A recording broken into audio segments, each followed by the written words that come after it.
Harrowings Live with Hal Gill, your host. The Passing Show, coming out of the alleyway next to Jack's house. Jack's flying out to the left coast today, but there's lots of folks who live in his house there at T Street Northwest. I forget exactly the arrangement, but anyway, it's all good. We've got the Hepburn in view, luxury apartment flats, and we got William Reisenberg. Who are you? How are you? Where are you? I like to ask people if they want to throw it in the chat.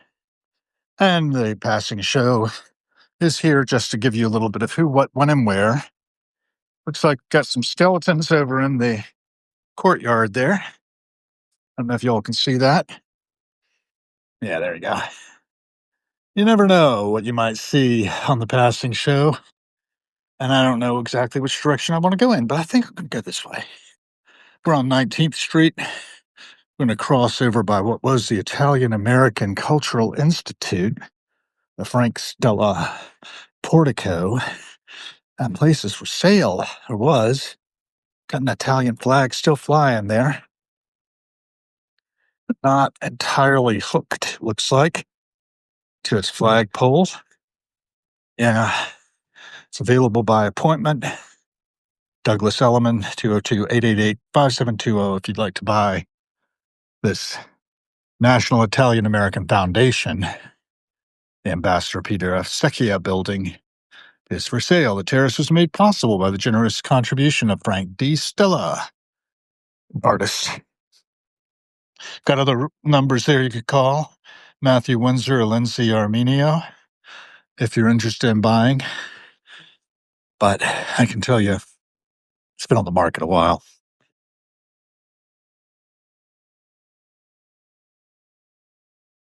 freedc.org, freedcproject.org, to be precise. It's being advertised there. And we are passing other edifices along the way. And the whole idea of this is to give some primary documentation of who, what, when, and where in Washington, D.C. Come back. Places I've been, places I am. And what do we have? Jess William. Who are you? Where are you? How are you? Those are the three questions I'm posing to anybody who pops in. This is the L. Ron Hubbard House here, the original founding church. Tours 10 a.m. to 6 p.m.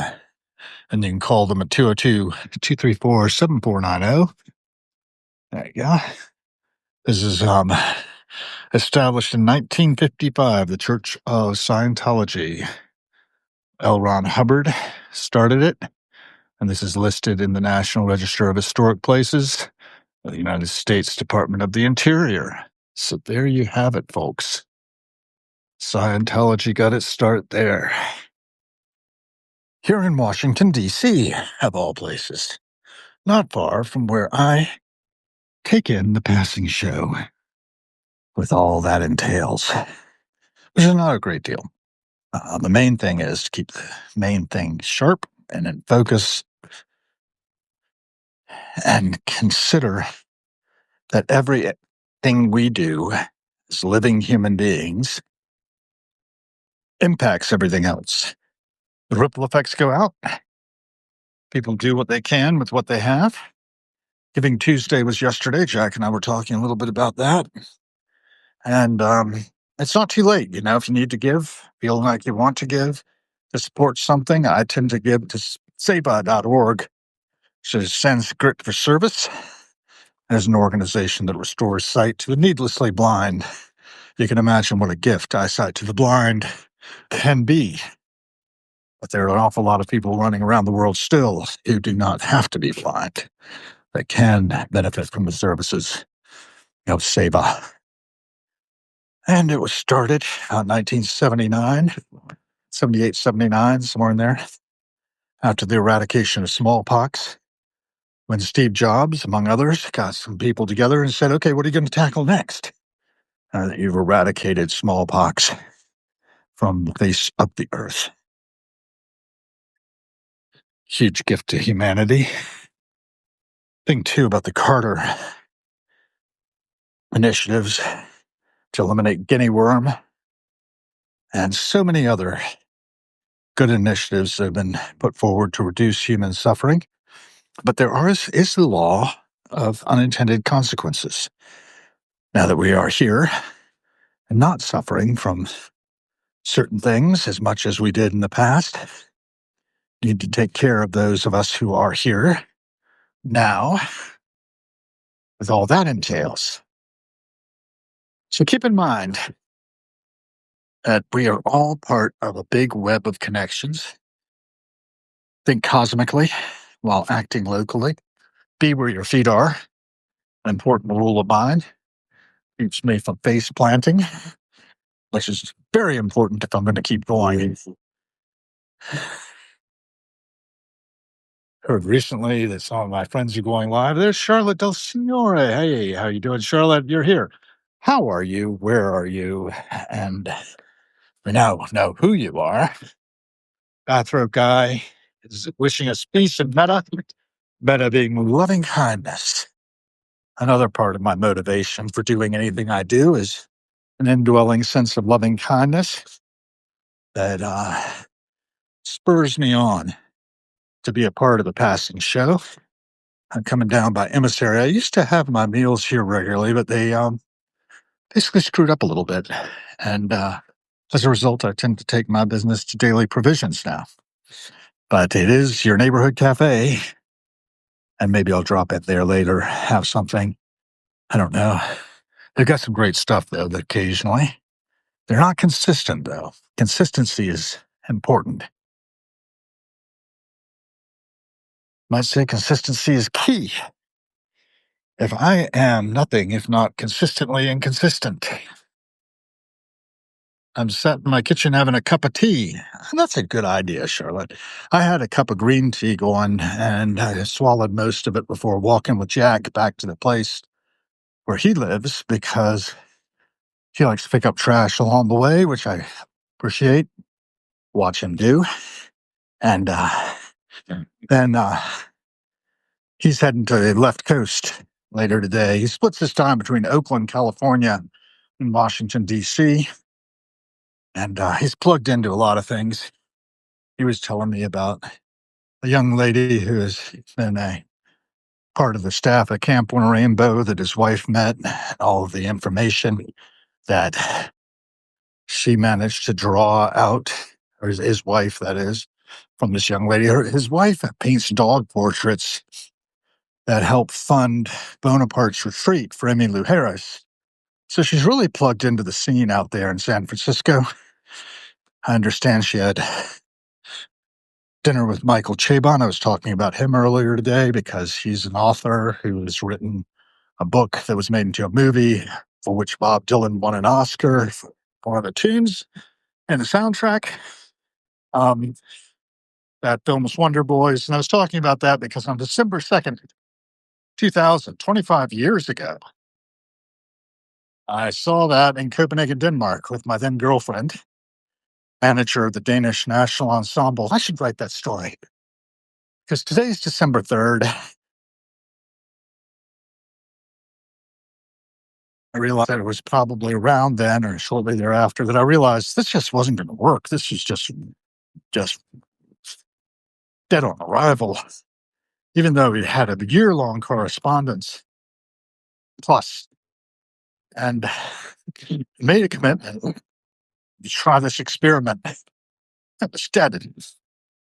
And I didn't even know it till I landed and basically had my poor heart broken. But it wasn't so broken.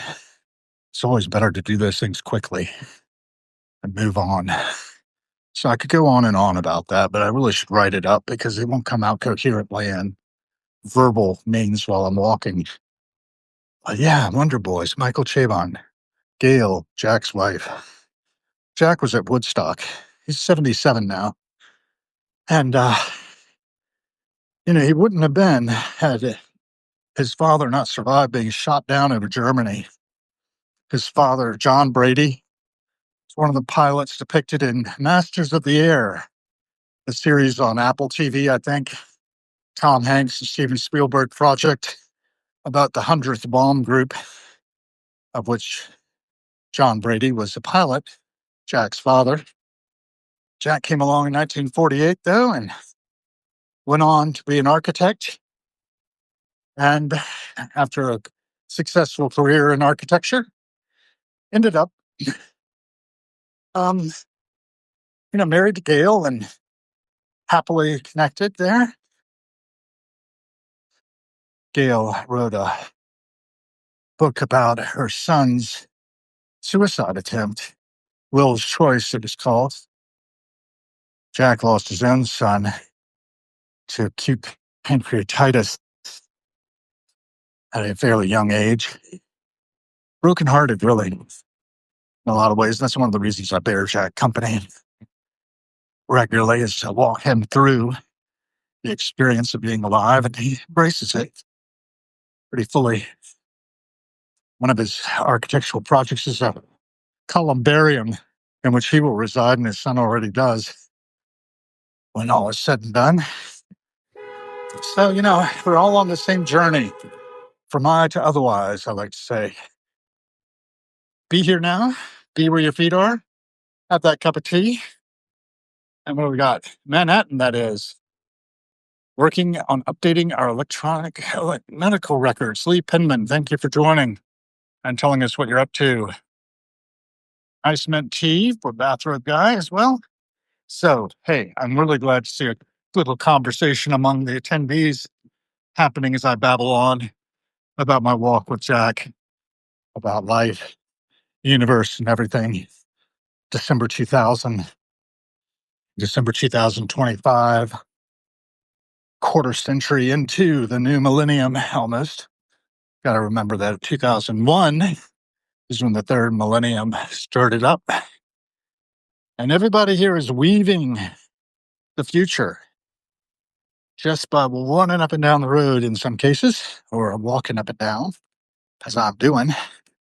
I'm going to head in and get my own tea. I've got so many different varieties. I think I'm going to have Yorkshire Gold, if I'm not mistaken. Good to see you in Manhattan, Lee Penman. If you're ever down in D.C., look me up. And that goes for everybody. You know where I am.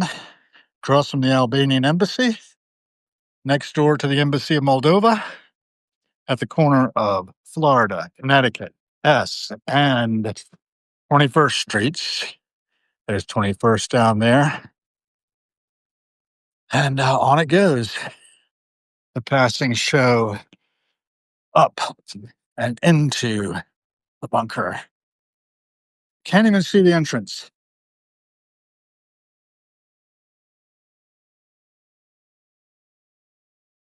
Close the iron gate. It's a unique piece of property. Cul-de-sac garden. If you come in, it's only one way in, only one way out. Or you could go over the wall. A young man did one time. He was standing in the window here, apparently trying to break into my neighbor's house when I came out one day. But he managed to clear that wall and escape before the police came. The Oxford apartment building behind me. And that's life. Remember, every cent spent is a vote for the kind of world we are co-creating, and be the change you want to see in the world.